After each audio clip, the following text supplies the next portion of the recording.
This is a Tropic Pianist Gamers podcast, episode 58, and today I'm joined by my guest Jo. Welcome, Jo. Would you like to introduce yourself properly? Sure. My name's Jo Phillips.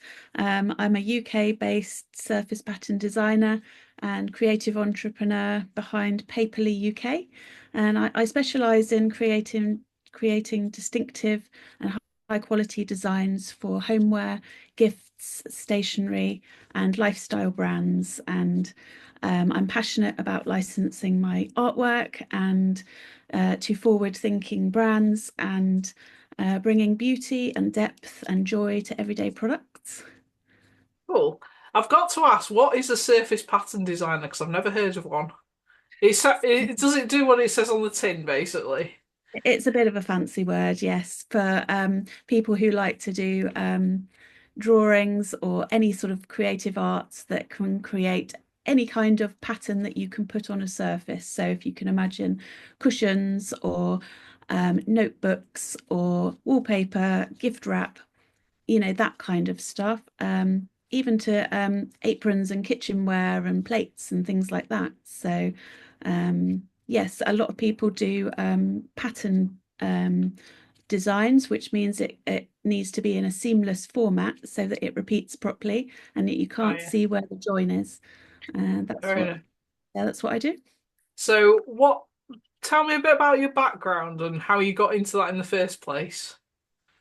So my background is in art and design, and when I left school, I went to Amersham Art College and did a GMVQ in general art and design, and from there I did an HND in graphic design in Norwich, and then a BA in illustration. I then did a master's in illustration, so I've got quite a background in doing lots of arty things. Cool. So, what made you want to go into the surface pattern designer specifically from that? Because we interviewed a children's illustrator last year and she stayed with the illustration. Sure.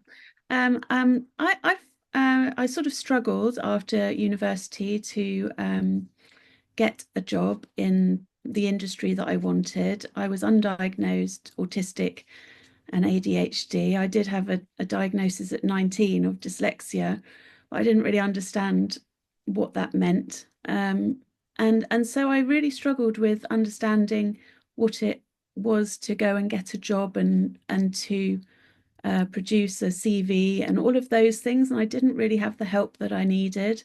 Um, and I ended up wandering into a different career path, which sent me down quite a different road and something that wasn't right for me.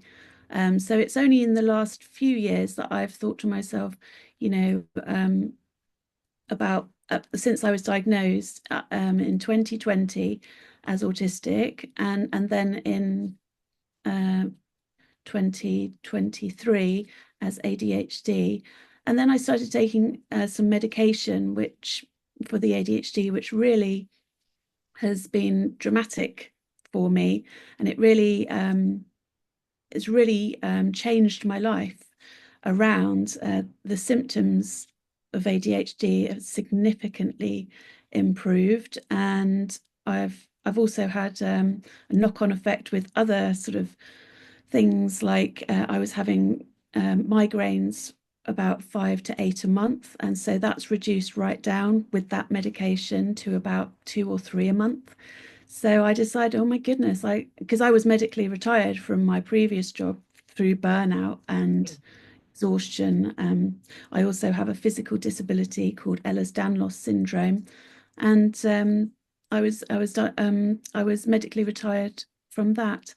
So, but this medication is, I feel like it's giving me that second chance in life, and I grabbed it with both hands, and I I asked for as much help and support as I possibly could from anyone that was giving it. So access to work, and I've got a neurodivergent business coach. I also got some local support through Step Two Skills in Hertfordshire.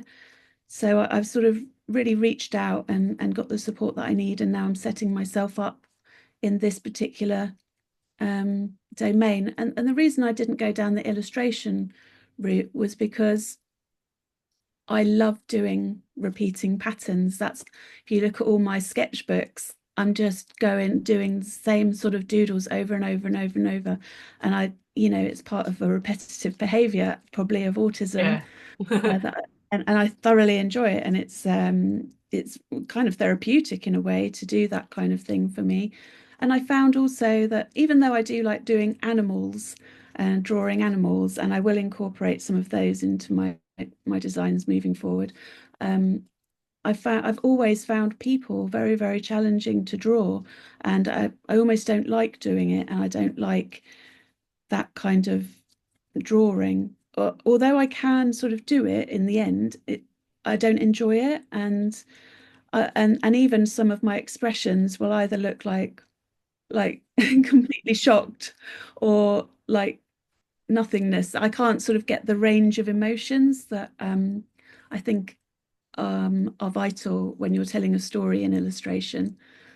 Fair enough. I've got to ask you, what's your favourite animal to draw? I think a fox. I Why? do like a little fox.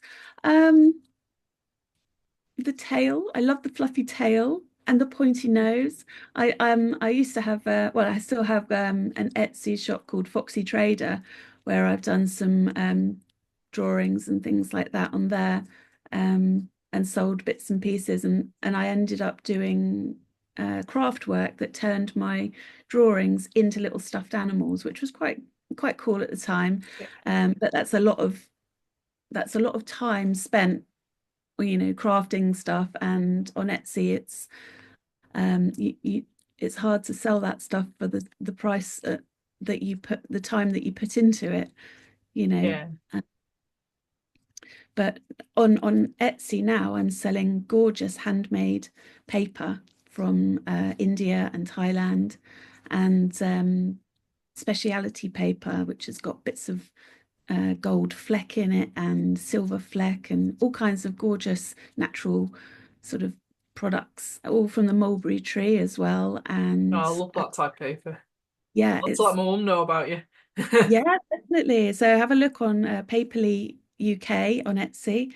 Um, and I'm getting, it's thriving there really. And I've got loads of orders every day. It's going really, really well. I'm really happy with it. Great to hear it. So you mentioned your neurodiversity and various other things. So can you tell me a bit more about that side of it? Um, in terms of my creativity, or Yeah. yeah, so um, I've always been creative. I was sort of always shone at school for arts and crafts and design and that kind of thing. I navigated to it easily. Um, it's something that I fully embrace now, being autistic, and I celebrate it every year. I call it my Spectrumversary. Some of the community do that, and I do, and I buy myself a few things, and I make sure that I don't have a very, very low demand day, and I do all the things that I love on that day. So it wasn't that long ago, 3rd of March, and I bought myself a new cuddly soft toy. I've got my soft toys, some of them behind me there. I surround myself with all my things that I love in my craft room, and it just brings me, such joy.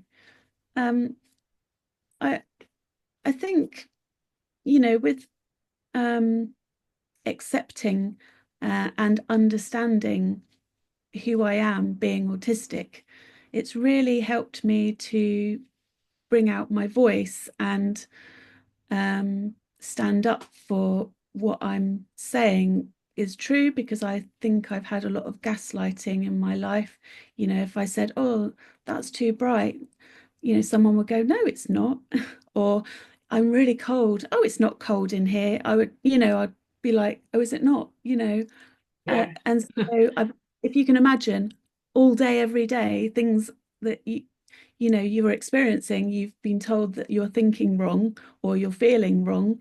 that kind of has a knock-on effect on your psychology. And Yeah, so I'm starting to go, no, I am cold, or this is how I'm thinking about this. I don't think that's right. And I will stand up.